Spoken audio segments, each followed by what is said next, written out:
कौटुंबिक कलहातून, जमिनीच्या पैशाच्या व्यवहारातून, एखाद्या अनैतिक संबंधातून अशा घटना घडत होत्या पूर्वी. कधीतरी ते आम्ही ऐकत होतो.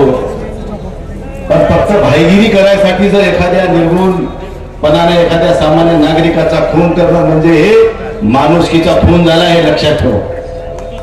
अशा स्वरूपाचे खून करून राजकीय पोळे भाजणारे हे लांब नाहीत, आपल्या शिवशेजारीच आहे ते लक्षात ठेवा. संतोष देशमुख असा पुन्हा होणार नाही याची काळजी आपण सगळ्यांना घेणं हे आता काळाची गरज झालेली आहे.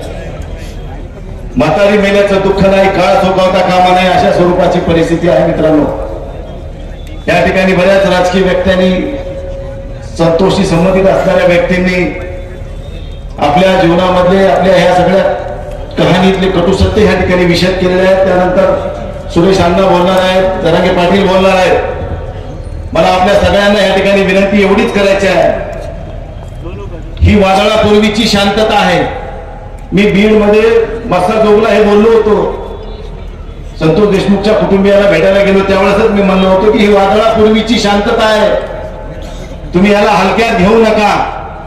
माझी शासनाला एवढीच नम्र विनंती असणार आहे, आम्ही सगळेजण म्हणतो की ह्या गुन्हेगारांना फाशी झाली पाहिजे.